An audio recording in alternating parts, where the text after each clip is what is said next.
अभी एक और बुजुर्ग की कहानी सुना देती हूँ। तो एक गांव में एक बुजुर्ग रहते थे। उनके घर के बाहर एक पुराना सा लकड़ी का बेंच था। हर शाम सूरज ढलने से पहले वो उस बेंच पर आकर बैठ जाते थे। ना किसी को बुलाते, ना किसी को रोकते। बस जो भी गुजरता उसके लिए बेंच पर हमेशा थोड़ी सी जगह छोड़ देते। गांव वाले कहते कि बाबा के पास कोई जादुई शक्तियां नहीं है, फिर भी पता नहीं क्यों उनसे मिलकर दिल हल्का हो जाता है। एक दिन एक नौजवान उनके पास आया। उसकी आंखों में गुस्सा था, दिल में शिकायतें और चेहरे पर थकान।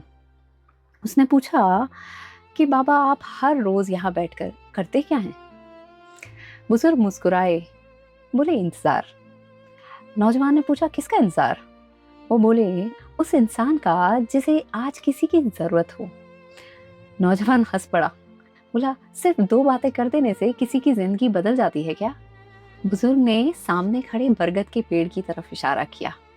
बोले, जब धूप बहुत तेज होती है तो मुसाफिर साए में रुक सकता है।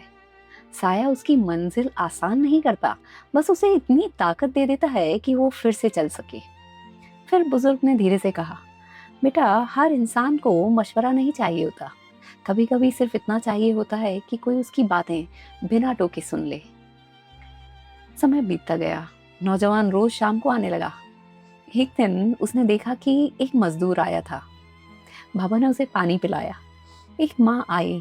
बाबा ने उसके बच्चे को गोद में उठा लिया। और फिर एक बुजुर्ग आए। दोनों आधे घंटे तक बैठे रहे, एक भी लफ्ज नहीं बोले। जाते वक्त उन बुजुर्ग की आंखों में सुकून था।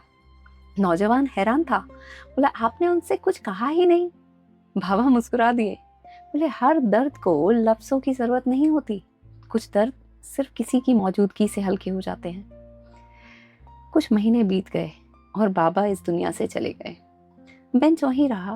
पहले शुरू शुरू में कोई आया ही नहीं। दूसरे दिन एक बच्चा आकर उस बेंच पर बैठ गया। फिर एक मजदूर, फिर एक औरत, फिर एक बुजुर्ग। और धीरे धीरे वो बेंच गांव की पहचान बन गई।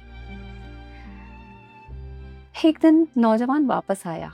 उसने बेंच के पास एक छोटी सी तख्ती लगा दी। उस पर लिखा था, यहाँ एक ऐसे इंसान बैठते थे जिन्होंने कभी किसी की तकदीर नहीं बदली।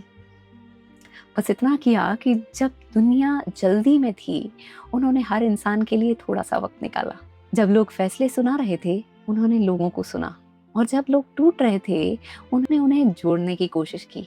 और शायद इंसान की सबसे बड़ी कामयाबी यही नहीं कि उसके जाने के बाद कितने लोग उसका नाम याद रखते हैं। असली कामयाबी तो तब है जब उसके जाने के बाद भी उसकी आदतें जिंदा रह जाती हैं।